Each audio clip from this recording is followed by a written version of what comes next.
Imagine this, you're standing in front of two doors. One leads to the life you've always dreamed of, deep authentic relationships, a career that lights you up, financial freedom, and a sense of peace that remains steady no matter what chaos life throws your way. The other door, it leads to a life most people fall into without realizing it, a routine built on autopilot. You wake up, check your phone, go through the motions, numb out with distractions, and wonder why things feel so empty. The catch, you probably didn't choose that second door intentionally, but you also didn't make the effort to look for the first. Here's a truth that hits hard for many people once they're well into adulthood. The quality of your life is directly tied to your ability to search.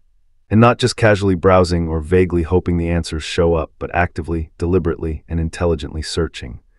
Searching for opportunities, mining people who challenge and support you, environments that bring out your best, and versions of yourself that you haven't even met yet.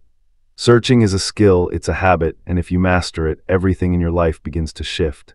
In American culture, we're constantly fed the myth of the natural path. If it's meant to be, it will find you. We love stories of musicians who stumbled into success, couples who met by chance, or entrepreneurs who accidentally changed the world. But what we don't see is the messy backstage, the years of failure, trial, reinvention, learning, and endless seeking. What appears as luck is often just the visible result of quiet, persistent searching. You don't stumble into a meaningful life, you search your way into one. Let's take investing as an example, not just in terms of money, but in how we invest in anything: time, energy, relationships, even our identity. The greatest investors in the world, people like Warren Buffett or Ray Dalio, aren't just good at buying or selling. What sets them apart is their ability to search. They're masters at identifying what matters. They don't chase hype, they don't act on impulse. They operate based on a framework, a set of principles. They search with intention, with clarity, and with patience. That same mindset can and should be applied to your own life. Because when you're searching with purpose, you're no longer reacting to life, you're creating it. And that's where most people get it wrong. They think searching is a one-time event. They treat it like a destination rather than a practice. You don't just find your passion in college and carry it forever. You don't meet the one and never have to search within your relationship again. You don't attend one motivational event and suddenly know your purpose for life. Searching is a way of being, it's a continual unfolding. You search, you find a clue, you act, you refine, and then you search again. Take something as mundane as looking for a place to live. Most people will browse dozens of listings, compare prices, neighborhoods, commute times, read reviews, and even talk to people before signing a lease. Why? Because where you live matters. It affects your day-to-day experience.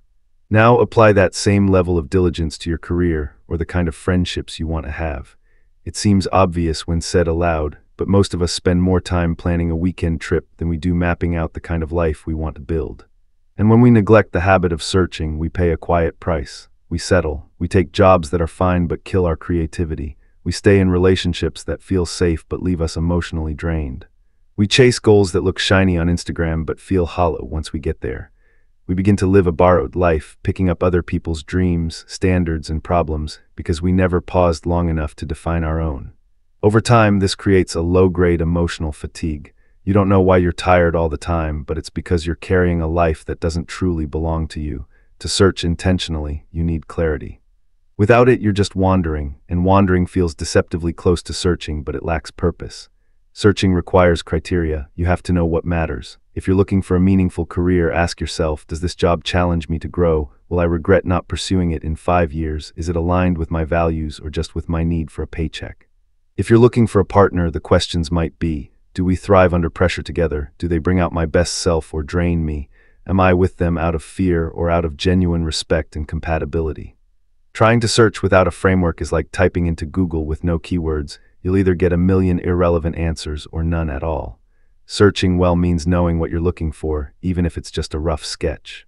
It means paying attention to your reactions, to what energizes you, to what feels off.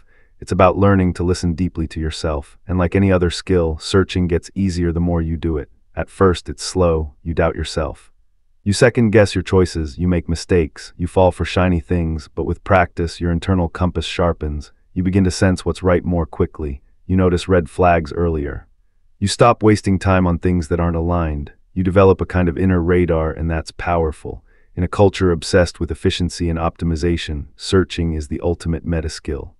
Because once you learn how to search well, you can apply it to anything: finding mentors, finding peace after grief, finding a career pivot, or simply finding your grounding when life feels chaotic. But here's where the resistance kicks in. You have to be willing to be wrong. Most people give up because their first attempt at searching didn't give them the breakthrough they wanted. They tried something new, it didn't work, and they wrote it off. That's like lifting weights for a week and wondering why you're not fit yet. Searching is inherently uncomfortable. It's not linear. You'll chase the wrong things, meet the wrong people, take the wrong jobs. But every misstep sharpens your sense of direction. The people who eventually get it right, they're the ones who didn't stop just because it got messy. There's also a hard truth we need to face. You don't get to say, "I don't know what I want," if you've never seriously searched. If you haven't experimented, traveled solo, asked yourself hard questions, pursued a variety of interests, made awkward moves, or spent time in silence, it's not that you're lost. It's that you haven't really tried to find your way. Watching motivational videos isn't searching. Venting to your friends isn't searching. Waiting for the perfect opportunity to land in your lap isn't searching. Searching is uncomfortable.